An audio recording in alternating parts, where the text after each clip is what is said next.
Hello everyone, हम पढ़ रहे हैं आईपीआर और आज का हमारा टॉपिक है पेटेंट। तो जैसा कि हम जानते हैं इंटेलेक्चुअल प्रॉपर्टी राइट्स के अंडर जो इंटेलेक्चुअल प्रॉपर्टीज़ होती हैं, जैसे किसी भी तरह का क्रिएशन ऑफ माइंड, कोई डिज़ाइन, कोई आर्टिस्टिक वर्क, कोई लिटरेसी वर्क, ऐसे जो भी चीज़ें होती हैं, तो उसका जो ऑनर होता है, मतलब जो उसने वो चीज़ें बनाई होती हैं और इन्वेंट की होती हैं, तो उसको कुछ सरकार की तरफ से कुछ ऐसे राइट दिए जाते हैं, अधिकार दिए जाते हैं, जिनकी वजह से कोई उनकी क्रिएशंस का कोई गलत फ़ायदा ना उठाए, उनको उन क्रिएशन की वजह से रेपुटेशन मिल सके, कोई फाइनेंशियल हेल्प भी मिल सके। तो ऐसे कुछ राइट्स दिए जाते हैं, ऐसे प्रोटेक्शन दिए जाते हैं और उन प्रोटेक्शन को हम इंटेलेक्चुअल प्रॉपर्टी राइट्स कहते हैं।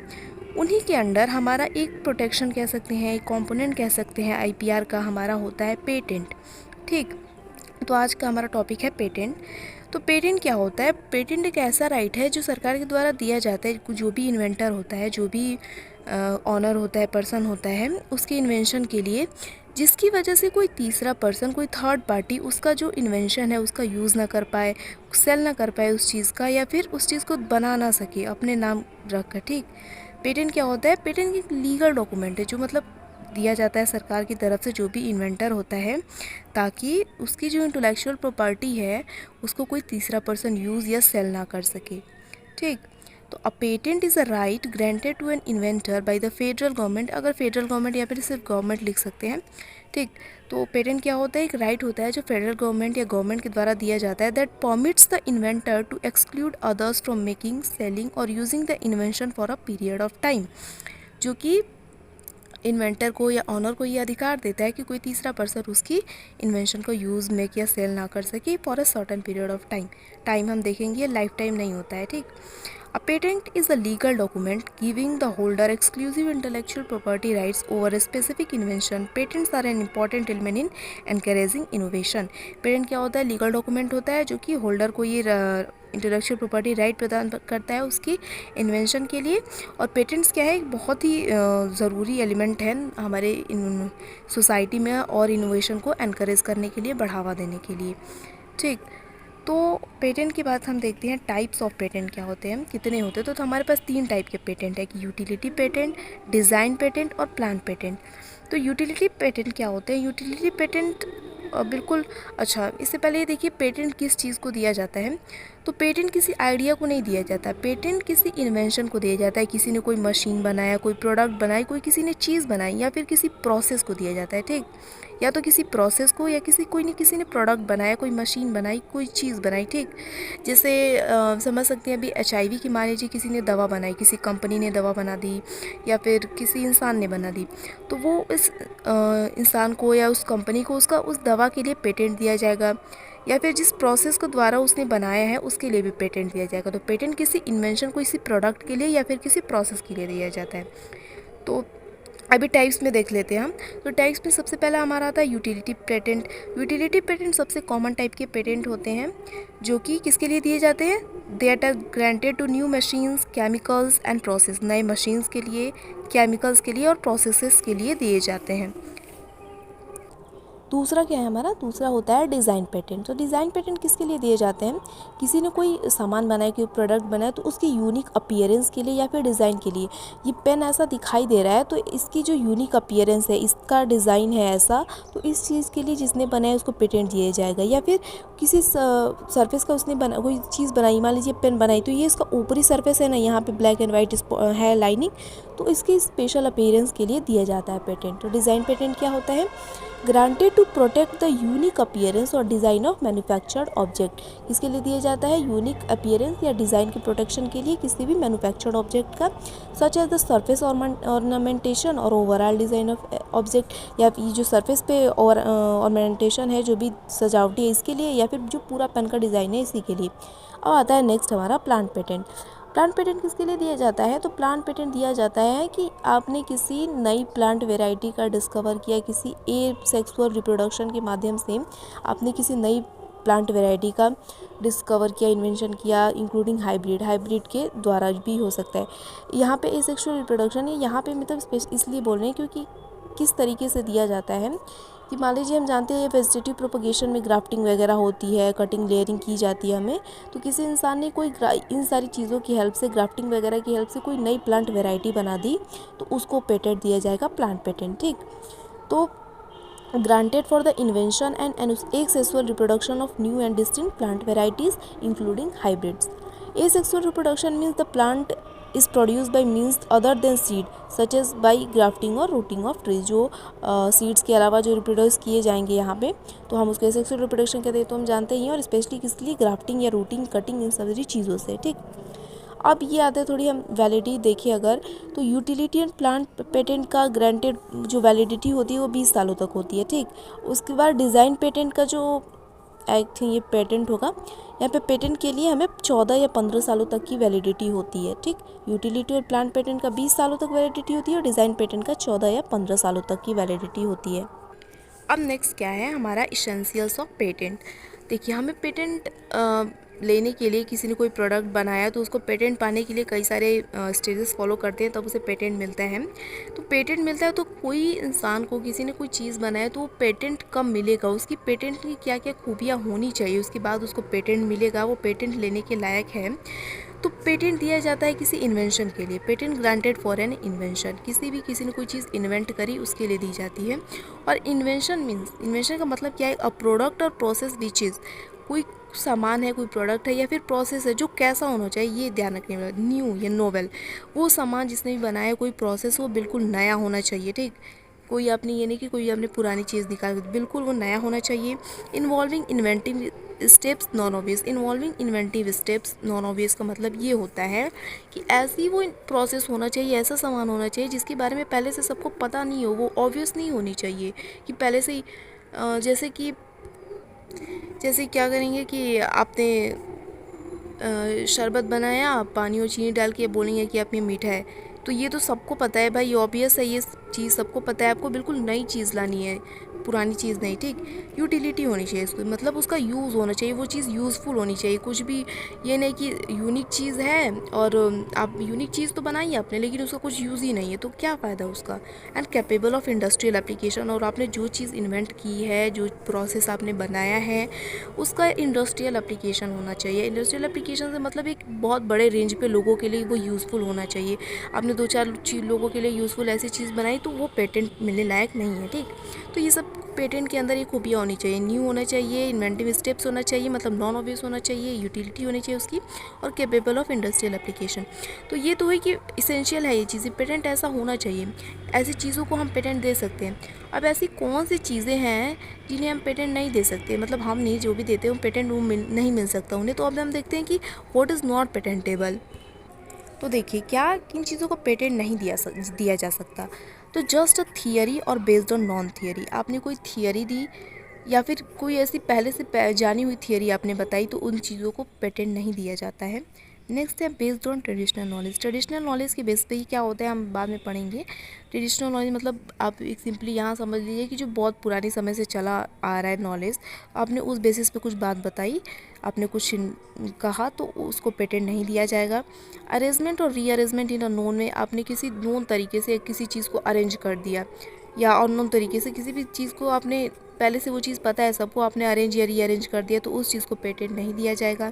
Related to atomic energy, atomic energy से रिलेटेड आपने कुछ बात कही या आपने कोई प्रोसेस बताया तो उस चीज़ को भी पेटेंट नहीं दिया जाएगा। कॉन्ट्रेरी टू नेचुरल लॉज, आपने नेचुरल लॉज के अगेंस्ट कोई बात कही, कोई प्रोसेस बताया, वो उस चीज़ को भी पेटेंट नहीं दिया जाएगा। नेचुरल लॉज मतलब जो प्रकृति के नियम है, जो कानून है, आपने उसके अगेंस्ट कुछ बात कही तो उस चीज़ को पेटेंट नहीं दिया जा सकता। फिर एग्रीकल्चरल मेथड्स और हॉर्टिकल्चर कॉपीराइट वर्क्स में भी हम पेटेंट नहीं देते, पेटेंट नहीं मिलता है। ठीक, तो ये तो हमने देख लिया कि किन चीज़ों को पेटेंट मिलता है और किन चीज़ों को पेटेंट नहीं मिलता है। और पेटेंट मिलता कैसा है, प्रोसीजर क्या है एक पेटेंट को ऑब्टेन करने का, उसको अब हम देखते हैं। तो प्रोसीजर ऑफ ऑब्टेनिंग पेटेंट, किसी भी पेटेंट को पाने का तरीका क्या है, मतलब क्या क्या स्टेजेस हैं उसकी। आपने कोई चीज़ बनाई, अब आप चाहते हैं कि आपको उस चीज़ का पेटेंट मिले। ठीक, तो आप उसका तरीका क्या है। तो देखिए, सबसे पहले तरीका ये होता है कि हमारे 4-5 स्टेप्स होती है पेटेंट के लिए हमें फ़ाइल करना पड़ता है, पब्लिकेशन, एग्जामिनेशन, ऑपोजिशन और गारंटी, ये सब स्टेप्स होती हैं। तो इन सबसे पहले, सबको जानने से पहले सबसे पहले ये होता है कि हम पेटेंट लेना है हमें, तो हम जाएंगे कहाँ? तो हमारे देश में पेटेंट के लिए ऑफिसेज बनाए गए हैं, ठीक। यहाँ पे देखिए क्या है कि पेटेंट एडमिनिस्ट्रेशन इन इंडिया, क्या अगर आपको पेटेंट चाहिए है तो a patent application can be filed at any of 4 patent office in India. हमारे देश में, इंडिया में 4 पेटेंट ऑफिस है, आप वहाँ आप कहीं पे भी जाके कर सकते हैं। कहाँ कहाँ है? 4 ब्रांचेज उसकी। कोलकाता हेड ऑफिस है, मुंबई, दिल्ली और चेन्नई 4 पेटेंट ऑफिस है, अब वहाँ जाके आप फाइल कर सकते हैं, ठीक।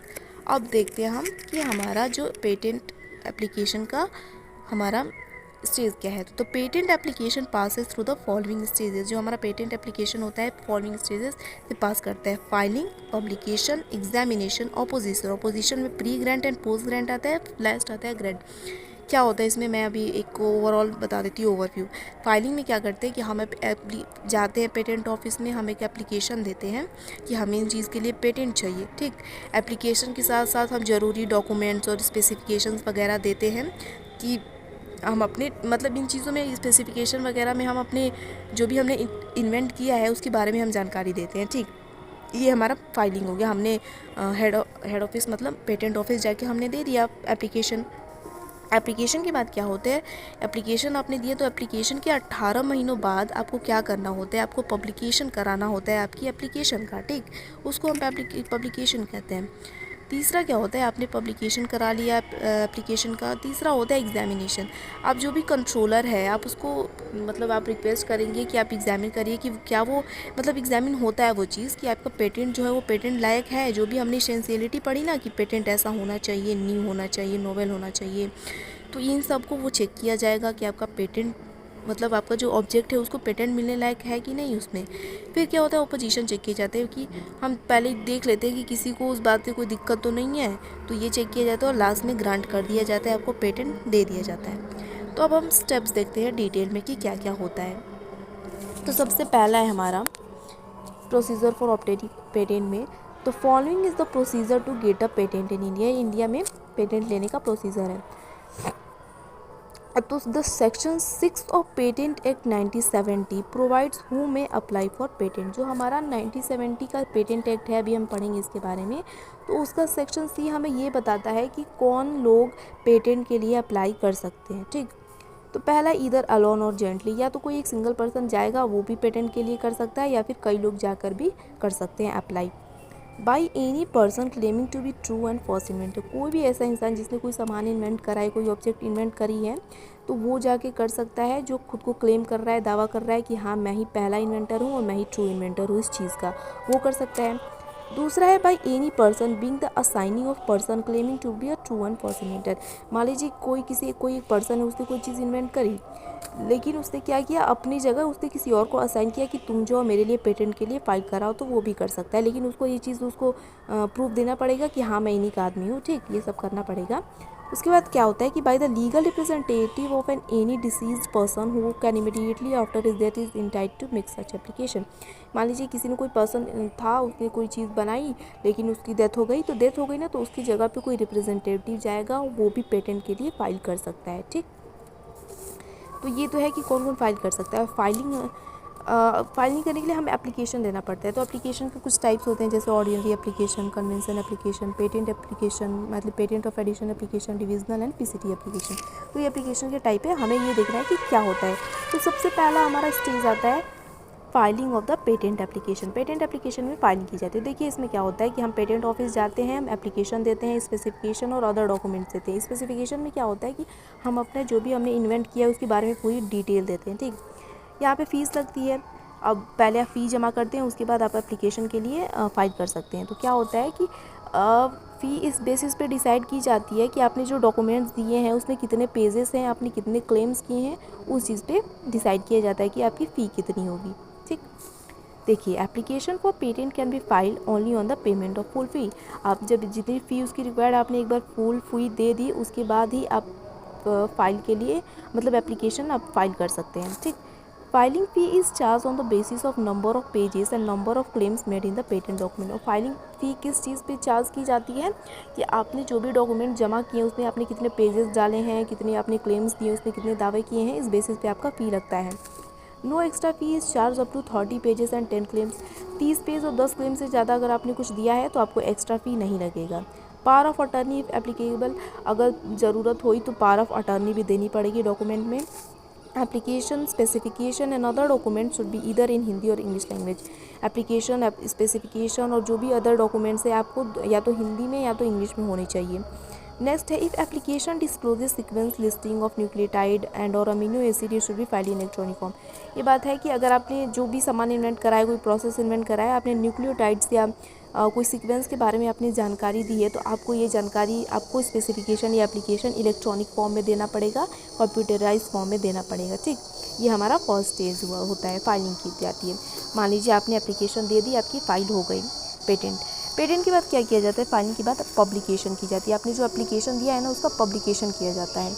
तो every application should be publish after expiry of 18 months from the date of filing और date of priority. Date of filing को ही डेट ऑफ प्रायोरिटी करते हैं, मतलब हमने जिस दिन फाइल किया है। ठीक, तो क्या होता है ना कि आपने जब आज आपने मान लीजिए पेटेंट के लिए एप्लीकेशन दी, तो आपको 18 महीनों के बाद आपको उस एप्लीकेशन को पब्लिश करने के लिए आपको रिक्वेस्ट करना पड़ता है। ठीक, लेकिन अगर आप देखिए कि 18 महीनों का जो टाइम आ जा रहा है, तो अगर आप चाहते हैं कि आपकी एप्लीकेशन जल्दी पब्लिश हो तो आपको उसके लिए कुछ एक्स्ट्रा फ़ी देना पड़ता है। कि ऐसे अगर कोई एक इंसान चाहता है ना, तो उसको 2500 लगते हैं, और अगर ग्रुप चाहता है, मान लीजिए एक लीगल एंटिटी जाता है उस पर्सन की जगह पे, तो 10,000 रुपये देने पड़ते हैं। तो आपका मतलब थोड़ा जल्दी काम हो जाएगा, आपका पब्लिकेशन जल्दी होगा। ठीक, however the applicant can make request for early publication, मतलब जल्दी पब्लिकेशन के लिए रिक्वेस्ट कर सकता है प्रायर टू 18 मंथ्स, 18 महीनों से पहले, on form 9 with prescribe fees of 2500 और 10,000 बाई इंडिविजुअल और लीगल एंटिटी। अगर इंडिविजुअल जा रहा है तो 2500, और अगर लीगल एंटिटी कोई पर्सन जा रहा है उसकी जगह पे, तो उसको 10,000 रुपये देना पड़ेगा। तो आपका जो एप्लीकेशन है वो थोड़ा जल्दी पब्लिश हो जाएगा। तो देखिए हमारे 2 स्टेजेस हो गए। हमने एप्लीकेशन आपने पेटेंट के लिए फ़ाइल किया, हमने एप्लीकेशन दिया, फिर एप्लीकेशन के बाद मान लीजिए कि हमने 18 महीने बाद अपने उस एप्लीकेशन को पब्लिश करने के लिए हमने रिक्वेस्ट की। अब क्या होगा, हम तीसरा स्टेप होता है हमारा examination, filing of request for examination. इसमें क्या किया जाता है कि आप एग्जामिनेशन के लिए रिक्वेस्ट करेंगे, कंट्रोलर जो भी होता है वहाँ का, कि चेक करेंगे कि कोई गलती मतलब कि वो पेटेंट आपने जो भी दिया है, एप्लीकेशन दिया है, उसमें सारी चीज़ें चेक की जाएंगी, और ये चेक किया जाएगा कि क्या आपने जो भी ऑब्जेक्ट, आपने जो भी चीज़ दी है, वो पेटेंट उसको मिलने लायक है कि नहीं, और क्या क्या इसेंशियल्स होती है पेटेंट की, वो हमने देखा है शुरू में। तो a request for examination can be filed in form 19 only within 48 months from the priority date और filing date whichever is earlier. आपने क्या हुआ, एग्जामिनेशन आपने जिस दिन फाइल करी उसके 48 महीनों बाद आपको एग्जामिनेशन के लिए रिक्वेस्ट करना पड़ेगा, तब आपका होगा, चेक की जाएगी सारा। उसके बाद क्या होगा, एग्जामिनेशन सारा चेक किया गया, उसके बाद एप्लीकेशन जो ऑपोजिशन वाला हमने स्टेप देखा था ना, यहाँ पे अपना ऑपोजिशन में प्री ग्रांट और पोस्ट ग्रांट हो रहा है। तो इसमें क्या किया जाता है ना कि मान लीजिए जो भी पर्सन है वो पहले ग्रांट मिलने से पहले एक बार क्या करता है, वो सबसे पूछ लेता है, मतलब कि चेक करवा लेता है कि हाँ किसी को इससे दिक्कत तो नहीं है ना, ताकि आगे चल के कोई परेशानी ना हो। और ग्रांट मिलने के बाद भी वो चेक किया जाता है कि किसी को उससे दिक्कत तो नहीं है पेटेंट से या ऑब्जेक्ट से। ठीक, तो उसके बाद मान लीजिए ऑपोजिशन, प्री ग्रांट ऑपोजिशन हो गया, चेक हो गया, उसके बाद क्या होता है, ग्रांट किया जाता है पेटेंट को। तो अब patent will be granted to the applicant if, applicant को जिसने भी फाइल किया है पेटेंट के लिए, उसको पेटेंट तभी मिलेगा जब क्या होगा, the applicant has compiled with the objection with in the prescribe time. उसने जो निर्धारित समय सीमा है उसके अंदर जितनी चीज़ें थी, जितनी उसको करनी थी, सारी उसने काम कर दी हैं, तभी उसको पेटेंट मिलेगा। No pre grant opposition representation is filed. किसी ने प्री ग्रांट ऑपोजिशन के लिए फाइल नहीं किया होगा तब उसको मिलेगा, मतलब किसी को कोई उससे दिक्कत नहीं है तभी उसको पेटेंट मिलेगा, किसी को दिक्कत है तो पेटेंट नहीं मिलेगी। If file dispose of in favour of the applicant with in the prescribe time. और मान लीजिए किसी ने कह दिया है कि हाँ मुझे इस ऑब्जेक्ट से दिक्कत है, या इस मतलब उसके जो भी इन्वेंशन उससे दिक्कत है, तो या तो तभी मिलेगा उसको पेटेंट जब वो पर्सन उसके फेवर में बोलेगा कि नहीं अब मुझे दिक्कत नहीं है, तभी मिलेगा। ठीक, patent will be granted and seal of office and notified in the official journal. Patent उसको दे दिया जाएगा प्रोसेस, और ऑफिस का सील वहाँ पे दे दिया जाएगा और इस बात का नोटिफिकेशन कहाँ दिया जाएगा, ऑफिशियल जर्नल में दिया जाता है। ठीक, ऑफिशियल जर्नल में इसका पब्लिकेशन किया जाता है, पब्लिश किया जाता है वो चीज़। देखिए क्या होता है इसमें, publication of official journal, this journal is published every week, और ये जर्नल हर हफ्ते पब्लिश किया जाता है जिसमें वो ग्रांटिंग का बात बताई जाती है कि हाँ इस पर्सन को ग्रांट मिल गया है पेटेंट के लिए। फर्स्ट इशू कब हुआ था, 21 जनवरी को 2005 में हुआ था, और प्राइस ऑफ जर्नल होता है 400 पर कॉपी, एक कॉपी की कीमत 400 होती है। Available in the library of patent office for free inspection, और पेटेंट ऑफिस के लाइब्रेरी में ये जर्नल मौजूद होता है फ्री इंस्पेक्शन के लिए, जिसको चेक करना होगा वो चेक कर सकता है। ठीक, अब देखिए क्या कि जो हमने यहाँ पे देखा था ना कि एप्लीकेशन जब हम फाइल करने जाते हैं किसी पेटेंट के लिए, तो हम क्या करते हैं ना कि हमें एप्लीकेशन देना पड़ता है कि हाँ मुझे इसके लिए पेपर चाहिए, स्पेसिफिकेशन देना पड़ता है, और डॉक्यूमेंट्स के साथ साथ स्पेसिफिकेशन में हम बताते हैं कि हमने जो चीज़ इन्वेंट की है, बनाई है, जो भी चीज़ या प्रोसेस बताई उसके बारे में हम पूरी जानकारी देनी पड़ती है। तो ये स्पेसिफिकेशन हमारे दो टाइप का होता है, एक प्रोविजनल होता है और एक कंप्लीट होता है। प्रोविजनल में क्या होता है कि should filed as soon as inventive idea comes of in mind, आपके दिमाग में जैसे कोई इन्वेंटिव आइडिया आया, आपने कोई चीज़ बनाई तो आपको तुरंत जाके उसके लिए फाइल करना पड़ेगा। कंप्लीट में necessary to get a patent, इसके लिए तो आपको पेटेंट लेना ही पड़ेगा पहले। फिर प्रोविजनल में नो नीड टू क्लेम्स, आपको किसी तरह का क्लेम लिखने की उसमें ज़रूरत नहीं है, लेकिन कंप्लीट अगर आप स्पेसिफिकेशन दे रहे हैं तो आपको पूरी डिटेल देनी पड़ेगी, क्लेम देना पड़ेगा। प्रोविजनल स्पेसिफिकेशन में फिर क्या होता है कि should describe the nature of invention and contain the description of essential feature of invention. आपको इस प्रोविजनल स्पेसिफिकेशन में आपको क्या करना पड़ता है कि आपने जो चीज़ इन्वेंट करी है उसका नेचर के बारे में बताना पड़ेगा कि हाँ ये क्या चीज़ है, इसके फीचर्स क्या हैं, जो ज़रूरी फीचर्स आपको ये बताने पड़ेंगे। कंप्लीट स्पेसिफिकेशन में आपको क्या करना पड़ेगा कि should describe the nature of invention and the details of the manner in which it is should be performed.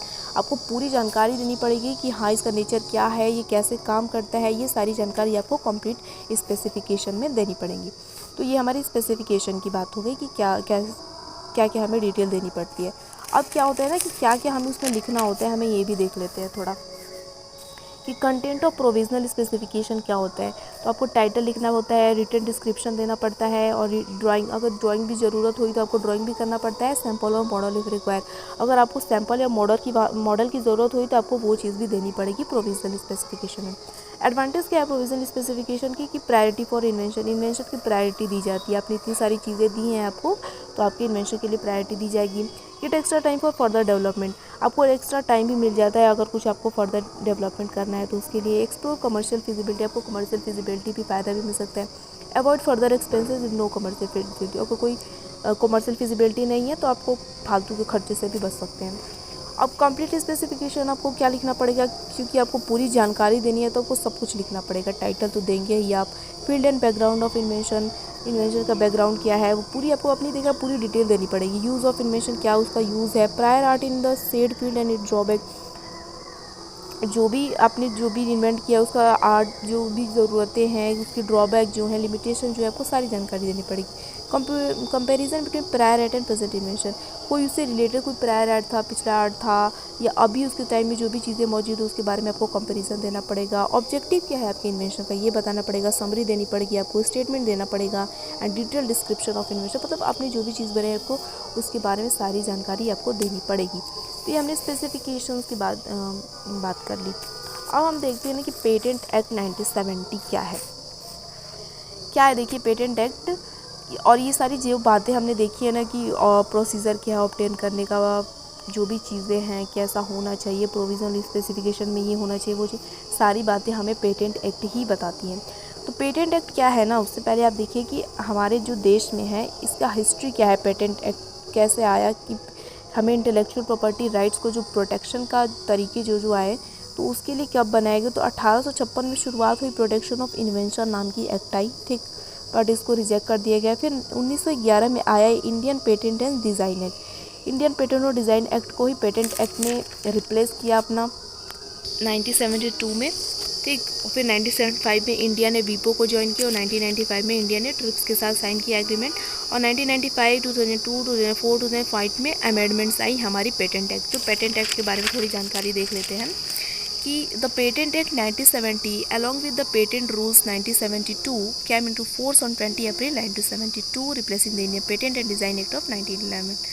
Patent act क्या है कि पेटेंट एक्ट जो बना था 1970 में, लेकिन पेटेंट रूल्स आए 1972 में। ये फोर्स में आया 20 अप्रैल 1972 को, ठीक। और इसने Indian patent and design act को रिप्लेस किया था। 1911 में जो बना था उसको रिप्लेस किया था। The Patent Act was largely based on the recommendations of Iyengar Committee report headed by Justice N. Rajagopal Iyengar। जो हमारी पेटेंट एक्ट है 1970 वाली, ये क्या ना, ये हमारे अयंगार कमेटी के रिकमेंडेशंस पे बेस्ड थी, जिसको हेड किया था जस्टिस एन राजगोपाल अयंगार ने, ठीक। तो पेटेंट एक्ट ये कब कब आया था, ये हिस्ट्री आपको लिखते हो। और इसकी अमेंडमेंट्स की बात की है तो अमेंडमेंट इसकी आई हैं हमारी 1995 में, 2002 में, 2004 में और 2005 में। आप देखिए, अब हमने पेटेंट के बारे में, पेटेंट क्या होता है, टाइप्स क्या होती है, पेटेंट कैसे मिलता है किसी पर्सन को, मतलब कितनी तरीक़ों से मिलता है, जो स्टेजेस हैं उसके, तरीके नहीं कहना चाहिए, मतलब स्टेजेस हैं जो भी उसको मिलता है। मान लीजिए किसी पर्सन को पेटेंट मिल गया, तो जिस पर्सन को मिलता है पेटेंट उसको पेटेंट ही कहते हैं, ठीक। तो उसके अधिकार अब क्या क्या है, वो पेटेंट से क्या क्या वो फ़ायदे उठा सकता है, ठीक। तो पहला अधिकार होता है right to exploit the patent. Person को क्या कर सकता है, किसी तीसरी पर्सन को जो हो, मतलब पेटेंटी है, जो भी ऑनर है उस इन्वेंशन का, वो किसी तीसरे पर्सन को उसके पेटेंट का गलत फ़ायदा उठाने से रोक सकता है, ठीक। एक्चुअली पेटेंट लेने का उसका मकसद ही यही है, ठीक। तो patentee has a right to prevent third parties from exploiting the patented invention. Next है राइट टू ग्रांट लाइसेंस। जो पेटेंटी होता है वो लाइसेंस ग्रांट कर सकता है, उसके पास ये पावर आ जाती है, ठीक। थर्ड होता है राइट टू सरेंडर। सरेंडर ये मतलब कि अगर पेटेंटी ये चाहता है कि अब मैं उसको पेटेंट देना चाहता हूँ, सरेंडर करना चाहता हूँ, तो ये भी कर सकता है। The patentee is given the right to surrender the patent by giving notice in prescribe manner to controller को पेटेंट ऑफिस में जाके ये बता सकता है कि वो सरेंडर करना चाहता है अपने पेटेंट को, तो वो सरेंडर भी कर सकता है, उसके पास ये भी राइट है। और नेक्स्ट होता है right to sue for infringement. Infringement क्या होता है हम बाद में पढ़ेंगे, लेकिन इसके बाद क्या होता है कि a patentee is given the right to institute proceeding for infringement at the patent district court में वो जाके इन्फ्रिंजमेंट के लिए सू भी कर सकता है। ये तो हमारे राइट्स होती हैं कि वो तीसरी थर्ड पार्टी को रोक सकता है यूज़ करने से, लाइसेंस दे सकता है, सरेंडर कर सकता है। अब हमें लिमिटेशन क्या है पेटेंटी के पास, राइट तो मिल गया, लिमिटेशन उसकी क्या क्या है। तो देखिए, पहला होता है government use of patent. Government उस पेटेंट का यूज़ कर सकता है कभी भी, उस जो भी ऑनर है, इन्वेंटर है, उसकी सहमति से या बिना किसी सहमति से यूज़ कर सकता है गवर्नमेंट पर्पज़ के लिए। और गवर्नमेंट के पास राइट टू सेल है, ये उस पेटेंट को बेचने का भी अधिकार है। एक्चुअली ये चीज़ गवर्नमेंट दे रही है तो उसके पास अधिकार है कि वो पेटेंटी का उस जो भी पेटेंट उसका सामान है उसका यूज़ कर सकता है। तो गवर्नमेंट में use the invention for government purpose. Government purpose के लिए, देश का किसी काम है तो उसके लिए यूज़ कर सकता है। Can do even without consent of patentee. Patent की सहमति के बिना या ना सहमति के बिना भी वो कर सकता है। और राइट से गवर्नमेंट के पास ये अधिकार है कि उस पेटेंट को बेच भी सकता है, ठीक। तो नेक्स्ट है कंपल्सरी लाइसेंसेस। कंपल्सरी लाइसेंसेस क्या होता है कि अगर 3 सालों बाद कोई पर्सन है, पेटेंटी है, उसने अपना मान लीजिए कि रिन्यूअल नहीं कराया वो चीज़, या फिर वो उस चीज़ पे उतना ध्यान नहीं दे रहा है, अब उसने जो भी प्रोडक्ट बनाया है, तो कोई तीसरा पर्सन है ना, जो इंटरेस्टेड पर्सन है, वो एप्लीकेशन देकर उसके लिए कंपल्सरी लाइसेंस ले सकता है पेटेंट के लिए। ये होता है, ये लिमिटेशन है पेटेंटी की, ठीक। नेक्स्ट होता है use of invention for defence purpose. Defence purpose के लिए उस उस प्रोडक्ट का यूज़ कर सकता है।